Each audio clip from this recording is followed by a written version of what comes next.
We're going to be talking about IceWave patches now and how you can best use them to help relieve the pain of others. Now, one of the things that's important when you're working with someone that's suffering with pain is to make sure you ask them the right questions. So we're going to do a walkthrough of this now so you have a good idea of what questions to ask and why. So first, you meet someone that's suffering with pain. Hi, how are you? Hi, I'm okay, but I have some pain.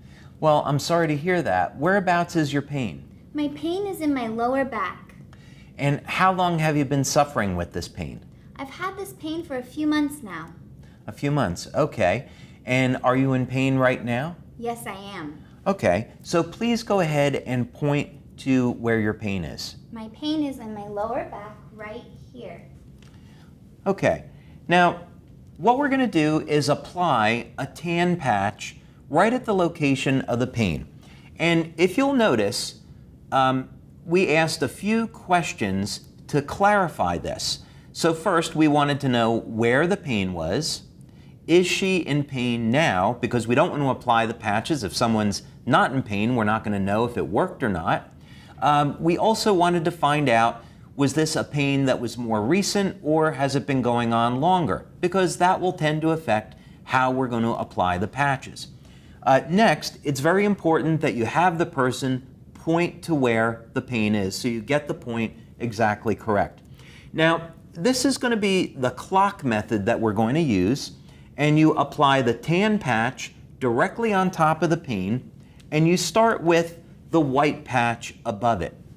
Now, the exact distance between the two is not important. If it's 3 inches or 6 inches, that's okay.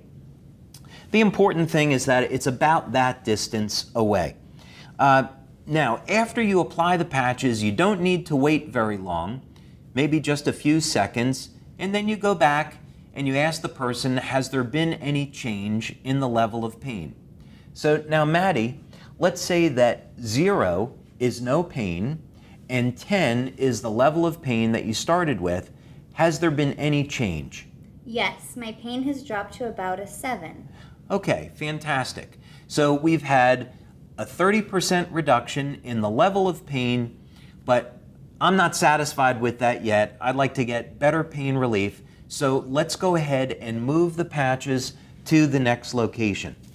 And it's called the clock method or the cross method because we're simply going to be moving that white patch around the area of pain, and we're going to move the white patch around the tan patch. So think of the tan patch as being the center of the clock, and now the white patch is at the 3 o'clock position. We started at the 12, and now it's at 3 o'clock. So now again, we don't have to wait very long. And now, Maddie, 0 is no pain. We started at a 10. Your pain came down to a 7. Has there been any change? Yes, my pain is now only at a 4. Okay, fantastic. We're really doing great. The pain level is at a 4. I'm still not satisfied though. I think we can do a little bit better. So let's move the patches one more time. And now we're going to go to the 6 o'clock position. And that's putting the white patch just below the tan one. And now we can go back again and ask. So 0 is no pain. We started at a 10. We got down to a 7, then to a 4. Has there been any change? Yes, my pain is completely gone. I'm at a 0 now. Okay, fantastic. So now when the pain is at a 0, we can stop. And if you'll notice, what we did was we left only half the adhesive being used. That's so we can more easily move the patches around. So what we would do at this point is remove the backing from both the tan and the white patch and then affix them to those locations. You're also going to notice that we are applying patches to the top of the clothing, and this is perfectly fine. The patches will reflect infrared light, and infrared light travels easily through clothing. So in this example, you can easily apply the patches to the top of the clothing and expect to get pain relief. But of course, if you're using IceWave by yourself, apply the patches directly to the skin, unless of course you're allergic to the adhesive, and then you would apply it on top of the clothing. But that's a very simple and easy way to use the IceWave patches for pain relief using the clock method.